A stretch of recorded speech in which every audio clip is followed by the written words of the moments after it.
ઉશ્કેરવામાં આવ્યા હતા. વિદ્યાર્થીઓએ પેપર નથી આપ્યું, એમની ભૂલ છે. માટે કોઈપણ પ્રકારની પરીક્ષા રદ નહીં થાય એ વિદ્યાર્થીઓનો જ વાંક છે. ક્યાંક ને ક્યાંક મને લાગી રહ્યું છે કે યુનિવર્સિટી છે ક્યાંક ને ક્યાંક લીપાપોતી કરી રહી છે. લીપાપોતીમાં પોતાની જે ચોરી છે છુપાવવા માટે ક્યાંક ને ક્યાંક વિદ્યાર્થીઓ ઉપર આક્ષેપ કરી રહી છે. વિદ્યાર્થીઓને એવું કહી રહી છે કે ભાઈ ઉશ્કેરવામાં આવ્યા હતા, વિદ્યાર્થીઓ ઉશ્કેરાઈ ગયા. હવે સાહેબ, આ વિદ્યાર્થીઓ ગ્રેજ્યુએટ છે, બધી જ રીતે સક્ષમ છે, તમામ પ્રકારની શૈક્ષણિક પરીક્ષાઓ પાસ કરતા હોય છે અને તમે એને ઉશ્કેરી ન શકો. એટલે ક્યાંક ને ક્યાંક જે OSD જે નિવેદન આપી રહ્યા છે તો મને એની વિવેક બુદ્ધિ ઉપર શંકા ઉપજાવી રહી છે.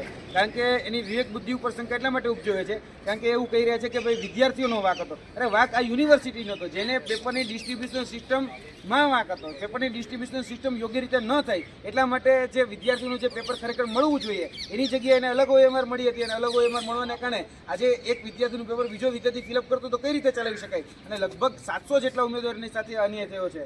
તો અમે વિનંતી કરી રહ્યા છીએ કે તાત્કાલિક ધોરણે કોઈ પણ આદેશ આપતા પહેલાં એની પર વિચાર કરવો જોઈએ. જે રીતે અત્યારે OSD વાત મૂકી રહ્યા છે કે ભાઈ કોઈ પણ પરીક્ષા રદ કરવામાં નહીં આવે, કોઈ પણ પરીક્ષા જે ફરીથી લેવામાં નહીં આવે, તો અમે કહેવા માગીએ છીએ કે સીધું જ તમે નિર્ણય ઉપર કઈ રીતે આવી શકો? સીધા જ તમે એક્શન ઉપર કઈ રીતે? તમે તપાસ તો કરો, તમે તેના CCTV તો કલેક્ટ કરો. ખરેખર કયા વિદ્યાર્થીનો વાંક હતો, કયા વિદ્યાર્થી ઉશ્કેરી કરી? તમારી પાસે શું બધાનો ડેટા ઉપલબ્ધ છે? પહેલાં તો ખરેખર તમે તપાસ જ નથી કરી.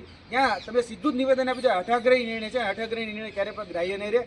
અમે 7 દિવસનું અલ્ટિમેટમ આપીએ છીએ. 7 દિવસની અંદર આની પર યોગ્ય કાર્યવાહી કરવામાં આવે. જોવા જઈએ તો વિદ્યાર્થીઓ દ્વારા જે માહિતી મળી રહી છે તો ફક્ત એક સેન્ટરની અંદર નહીં, અલગ અલગ સેન્ટરની અંદર આ પ્રકારની પરિસ્થિતિ જે છે ઊભી થઈ છે. એટલે લગભગ અમારી પાસે 4 જેટલા સેન્ટરોના નામ આવ્યા છે જેની અંદર આ જ પ્રકારનો ઘટનાક્રમ ઘટિત થયો છે. અને બીજી વાત રહી કે સેન્ટરોની, તો સેન્ટરોમાં સામાન્ય રીતે જોવા જતો કોઈ પણ સ્પર્ધાત્મક પરીક્ષા હોય તો ત્યાં એને ચેકિંગ કરવામાં આવતું હોય છે. કોઈ પણ પ્રકારના ઇલેક્ટ્રિક ઇન્સ્ટ્રુમેન્ટ નથી લઈ જતા, કોઈ પણ પ્રકારની કહી શકાય કે ગેરરીતિ નથી કરતા. એના માટેના એની કોલ લેટર છે એ યોગ્ય છે કે નહીં તેનો ક્રોસ વેરીફાઈ કરવા માટે ક્યાંક ને ક્યાંક કહી શકાય કે બાયોમેટ્રિક કરવામાં આવતું. આમાં એવી કોઈ જ પ્રકારની બાયોમેટ્રિક કે બીજું કોઈ પણ પ્રકારનું ચેકિંગ એ કરવામાં